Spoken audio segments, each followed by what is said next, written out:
எப்படி இருந்தாலும் நாங்கள் உங்ககிட்ட மன்னிப்பு கேட்டாகணும். எங்கள் கம்பெனிக்கும் இது ரொம்ப பெரிய பிரச்சனை தான். நாங்கள் ஆல்ரெடி இதை பற்றி பேசி முடிச்சிட்டோம்.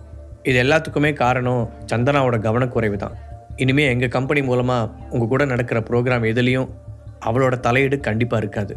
அது எல்லாத்தையும் இனி என்னோட பேரன் கார்த்திக் பார்த்துக்குவான் என்று அனுராதா அவசரமாக கூறினார். சந்தனா கண் கலங்கி தலைகுனிந்து நின்று இருந்தாள்.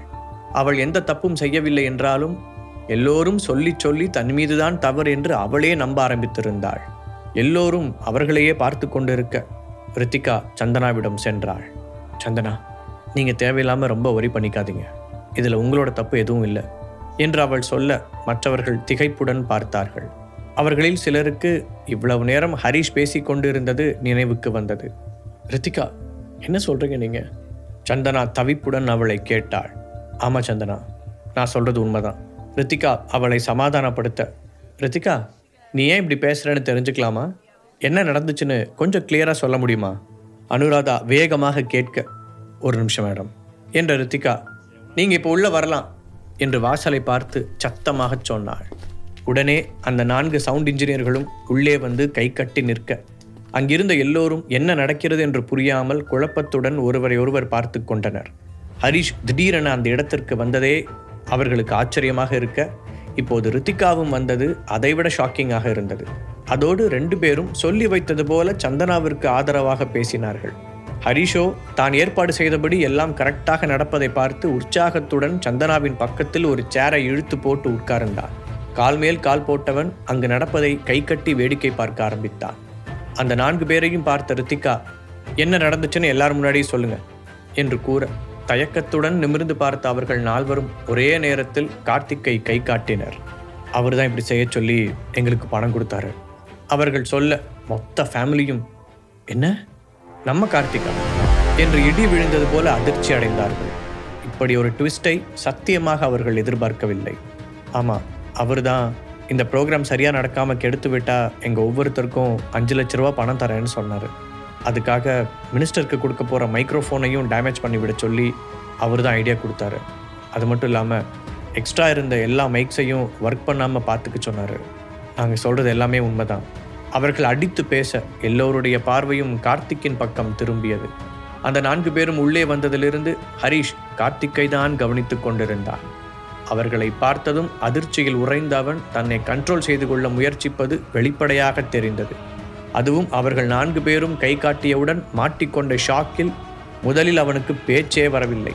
பின் வேகமாக தன்னை சுதாரித்து கொண்டவன், அட பாவிகளா, நீங்களாம் யாருன்னு எனக்கு தெரியாதுடா, நான் உங்களை முன்ன பின்ன பார்த்தது கூட இல்லை, அப்புறம் ஏன் தேவையில்லாமல் என் மேலே பழி போடுறீங்க என்று ஆத்திரத்துடன் வெறித்தனமாக கத்தினான். அப்படியே ரித்திகாவிடம் திரும்பியவன், நான் யாருன்னு உனக்கு தெரியுமா? என் மேலே இப்படி ஒரு பொய்யான குற்றத்தை சுமத்தணும்னு நினச்சேன்னா நான் என்ன பண்ணுவேன்னு எனக்கே தெரியாது என அவளையும் மறைமுகமாக மிரட்டினான். ரித்திகா, இவங்க சொல்கிறது உண்மைன்னு நீங்கள் உறுதியாக நம்புறீங்களா? இது ரொம்ப சீரியஸான விஷயம். என் பேர மேலே இப்படிலாம் பழி சொல்கிறத என்னால் பார்த்துட்டு சும்மா இருக்க முடியாது. இவ்வளவு நடந்தும் அனுராதா கார்த்திக்கை விட்டு கொடுக்காமல் பேசினார். இதே விஷயத்தை ஹரிஷ் சொல்லியிருந்தால் அவர் காது கொடுத்து கூட கேட்டு இருக்க மாட்டார். சொல்லப்போனால் பிளேட்டையே மாற்றி போட்டு இருப்பார். அதனால்தான் ஹரிஷ் புத்திசாலித்தனமாக ரித்திகாவை வைத்து இப்படி ஒரு கேமை பிளான் செய்தான். பாதிக்கப்பட்ட அவளே சொல்லும்போது அனுராதா மட்டும் இல்லை, அங்கிருக்கும் யாராலும் அதை மறுக்க முடியாது. அதை நினைத்தபடி அனுராதாவை பார்த்த ஹரிஷ், நிஜமாவே இவங்களுக்கு மனசாட்சின்னு ஒன்று இருக்கா? இத்தனை பேர் வந்து சொல்கிறாங்க, அப்போ கூட அவன் தப்பு பண்ணான்னு நம்ப மாட்டேங்கிறாங்க. ஆனால் அவன் ஒருத்தன் சொன்னான்னு மொத்த பழியையும் தூக்கி என் சந்தன மேலே போட்டாங்க என நினைத்தபடி பல்லை கடித்தான். அதற்குள் ரூட் மாறுவதை உணர்ந்த அந்த சவுண்ட் இன்ஜினியர்களில் ஒருவன், இவர் தான் செய்ய சொன்னாருங்கிறதுக்கு எங்ககிட்ட ஆதாரம் இருக்குது. எங்களுக்கு அவரோட அக்கௌண்ட்டில் இருந்து பணம் அனுப்பின பேங்க் டீட்டெயில்ஸ் கூட வச்சுருக்கோம். இன்னும் அதிலிருந்து 1 பைசா கூட நாங்கள் எடுத்து செலவு பண்ணலை என்று அவசரமாக சொன்னான். உடனே இன்னொருவன் அதற்கும் ஒருபடி மேலே சென்று அவனுடைய ஃபோனை எடுத்து காட்டி, ஆமாம், என்கிட்டயும் அதுக்கான எவிடன்ஸ் இருக்குது என்றான். கார்த்திக் எப்படிப்பட்டவன், அவன் என்ன செய்வான் என்று அவர்களுக்கு தெரிந்தாலும் அந்த முகம் காட்டாதவனிடம் அடி வாங்கி சாவதை விட இவனை சமாளிப்பது மேல் என்று நினைத்தனர். அவர்கள் முன்னால் ஹரிஷ் எதுவும் பேசாததால் அவர்களுக்கு அவனை அடையாளம் தெரியவில்லை. கார்த்திக் தன் கோபத்தை அடக்க முடியாமல் அவர்கள் 4 பேரையும் கொலை வெறியுடன் முறைத்தான். அப்படின்னா கார்த்திக், நிஜமாவே இதுக்கெல்லாம் நீதான் காரணமா? அனுராதா வருத்தத்துடன் அவனிடம் கேட்டார். கார்த்திக் அவருக்கு என்ன பதில் சொல்வதென்று தெரியாமல், அது பாட்டி, என்று இழுத்தான். ஒரு பக்கம் இத்தனை ரணகளம் நடந்து கொண்டிருக்க சந்தனாவின் தோளை தட்டிய Harish, "are you okay baby?" என்று குறும்புடன் கேட்டு கண்ணடித்தான். ஏற்கனவே எல்லாவற்றையும் பார்த்து தலை சுற்றி போய் நின்று கொண்டிருந்த சந்தனா ஹரிஷ் இப்படி கேட்டதும் ஒரு நிமிடம் மூச்சு விடக்கூட மறந்தாள். "ஹரிஷ், நீ கொஞ்சம் அமைதியார" என்று லேசான வெட்கத்துடன் முணுமுணுத்தாள். அவளுக்கு இப்போதுதான் கொஞ்சம் நிம்மதியாக இருந்தது. கடைசியாக ஒரு பெரு மூச்சை எடுத்துவிட்ட அனுராதா, "ரித்திகா, தயவு செஞ்சு நீ என்னோட பேரனை மன்னிக்கணும்" என்றார். கார்த்திக் தப்பு செய்ததற்கான எல்லா ஆதாரமும் அவர் கண்முன் இருந்தாலும் இப்போதும் கார்த்திக் மீது இருந்த கண்மூடித்தனமான பாசத்தால் அனுராதா அவனை காப்பாற்றவே நினைத்தார். அந்த தைரியம்தான் கார்த்திக் செய்யும் எல்லா தப்புகளுக்கும் முதல் காரணமாக இருந்தது. "பரவாயில்ல மேடம், தேவையில்லாமல் சந்தனா மேலே பழி விழுந்துடக்கூடாதுன்னு தான் நான் இங்கே வந்தேன். கார்த்திக் செஞ்ச தப்புக்கு பாவம் அவங்க என்ன பண்ணுவாங்க?" ரித்திகா பெருந்தன்மையாக வெளியில் சொன்னாலும் பாட்டி சொன்னதில் திருப்தி அடையாதது அவளுடைய கண்களில் தெரிந்தது. அதை புரிந்து கொண்ட பாட்டி கார்த்திக்கின் பக்கம் கோபமாக திரும்பி, "உன்னை நினச்சி எனக்கு ரொம்ப அவமானமாக இருக்குது. நான் உன்னை ரொம்ப நம்பிட்டேன். நீ இப்படி பண்ணியிருக்கவே கூடாது. இப்போதைக்கு நம்ம ஃபேமிலி பிஸ்னஸ் எதுலேயுமே நீ தலையிடக்கூடாது. இன்னொரு தடவை இந்த மாதிரி ஏதாவது பண்ண, அப்புறம் நீ பெரிய பின்விளைவுகளை சந்திக்க வேண்டியிருக்கும். அவ்வளோ சிம்பிளாக இந்த விஷயத்தை முடிச்சிட முடியாது. இந்த பிரச்சனையில் ஒரு வகையில் பாதிக்கப்பட்டது ரித்திகாவாக இருந்தாலும் உண்மையான பாதிப்பு என் ஒய்ஃப் சந்தனாவுக்கு தான்.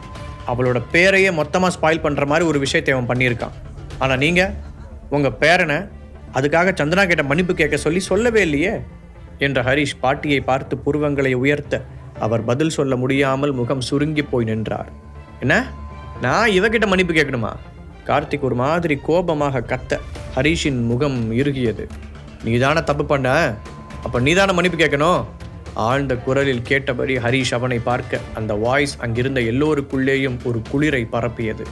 ஹரிஷிடம் இந்த மாதிரி ஒரு டோனை அவர்கள் இதுவரை கேட்டதே இல்லை. அவர்களுக்கு இந்த ஹரிஷ் ரொம்பவே வித்தியாசமாக தெரிந்தான். ஒரே ஃபேமிலிக்குள்ளே அப்படி மன்னிப்பு கேட்கணும்ல அவசியம் இல்லை. பேரனை காப்பாற்றும் நோக்கத்தோடு அனுராதா சொல்ல, எப்படி ஒரே ஃபேமிலியா? அப்போ இவ்வளோ நேரம் இத்தனை பேர் முன்னாடியும் என் ஒய்ஃபை பேசும்போது உங்களுக்கு அது ஞாபகம் வரலையா? ஒரு பிரச்சனைன்னு வந்த உடனே அவளை தனியாக பிரித்து விட்டீங்க. இப்போ அதை பண்ணதே உங்கள் செல்ல பேரந்தான்னு தெரிஞ்ச உடனே ஒரே ஃபேமிலியா? அந்த கதையெல்லாம் இங்கே நடக்காது. சந்தனா தப்பு செஞ்சதுனால மன்னிப்பு கேட்கணும்னு இவன் சொன்னால, அப்போ இவனும் மன்னிப்பு கேட்கணும். அதுவும் என் ஒய்ஃப் முன்னாடி முட்டி போட்டு.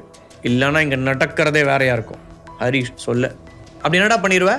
கார்த்திக் மறுபடியும் எகிரி கொண்டு வந்தான். "டேய் தம்பி கார்த்தி, நீ தப்பு பண்ணி கையும் களவுமா மாட்டியிருக்க. அந்த பயம் கொஞ்சம் கூட இல்லாமல் பேசிகிட்டு இருக்க. இங்கே பாரு, இப்போ மட்டும் நீ மன்னிப்பு கேட்கலனா இந்த பிரச்சனையை எங்கே வரைக்கும் கொண்டு போக முடியும்னு எனக்கு நல்லா தெரியும். உன் பாட்டியோட செல்வாக்கை வச்சு தப்பிச்சிடலான்னு கணக்கு போடாத. அதை விட பவர்ஃபுல்லான ஆளுங்களெல்லாம் எனக்கும் தெரியும்." ஹரிஷ் மிரட்டுவது போல சொல்ல பாட்டிக்கு தீபக் மற்றும் ஐரா போன்றவர்களின் ஞாபகம் வந்தது. கார்த்திக் மீண்டும் ஏதோ சொல்ல வர, "கார்த்திக்" என அதட்டலாக கூப்பிட்ட அனுராதா, "சந்தனா முன்னாடி மன்னிப்பு கேளு" என்றார். "பாட்டி நீங்களுமா? நீங்கள் என்ன சொன்னாலும் இவகிட்டலாம் என்னால் மன்னிப்பு கேட்க முடியாது" என கார்த்திக் முகத்தை திருப்பிக் கொள்ள, "அப்படியா? அப்போ சரி" என்று ஹரிஷ் பாக்கெட்டில் இருந்து ஃபோனை எடுப்பது போல செய்ய அதற்குள் பாட்டி கார்த்திக்கை ஓங்கி அரைந்திருந்தார். "ஒன்னால தான் இன்னைக்கு நம்ம கம்பெனிக்கே பெரிய கெட்ட பேர். அப்போ கூட நான் உன்னை மன்னிச்சு பொறுமையாக பேசிகிட்டு இருக்கேன். இப்போ இன்னும் பெரிய சிக்கல் இழுத்து விட நினைக்கிறியா?